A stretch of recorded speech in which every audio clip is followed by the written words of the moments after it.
Bonjour à tous, cette vidéo de présentation de la partie A2, c'est-à-dire la vérification du bon fonctionnement des cellules du poste suite au remplacement du transformateur de puissance.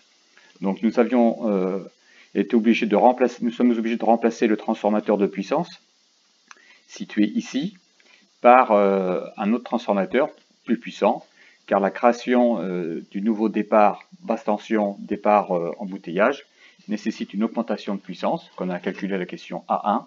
Et donc, bien évidemment, on remplace le transformateur par un transformateur beaucoup plus conséquent, mais qui a les mêmes caractéristiques électriques au primaire et au secondaire, soit 20 kV côté primaire et 410 volts côté secondaire.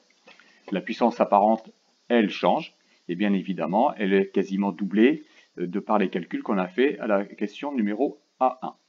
Le couplage, lui, est identique, c'est un couplage donc au primaire triangle, donc symbolisé par le grand D, et au secondaire étoile, symbolisé côté secondaire, donc petite lettre, par le symbole Y.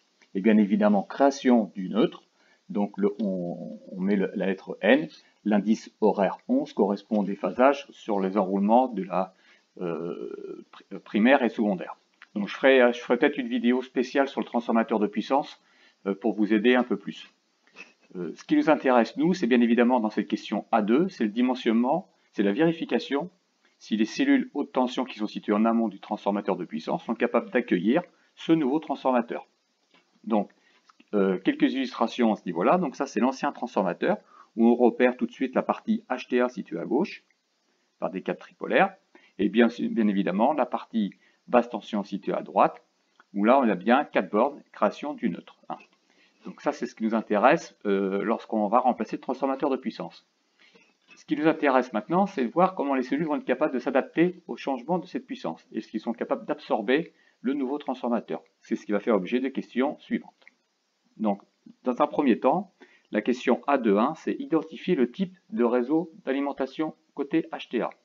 Alors, est-ce qu'il s'agit d'une simple dérivation, donc un réseau simple en antenne?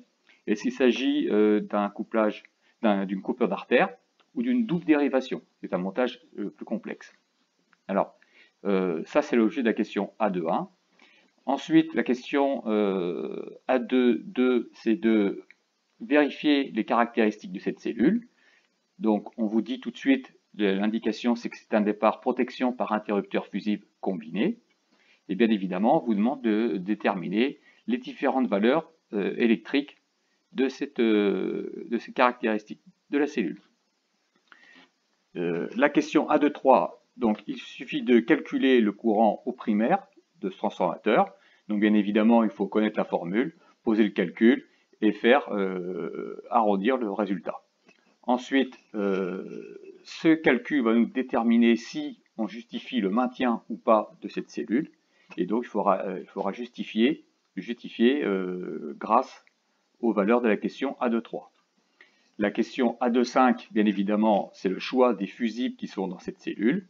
Et bien évidemment, vous avez l'A2.6 et l'A2.7 qui correspondent en fait déterminer les références de ces fusibles. Voilà. Je vais vous faire une aide pour cette question. L'ensemble de tout ça va nous déterminer bien évidemment la cellule PFA ici. Est-ce qu'on est capable ou pas d'accueillir le nouveau transformateur. Là j'ai mis une photo de l'ensemble du poste de livraison, où là on voit bien apparaître le nouveau transformateur de puissance, et bien évidemment les cellules HTA qui sont en amont. Voilà. Je vous remercie pour votre attention.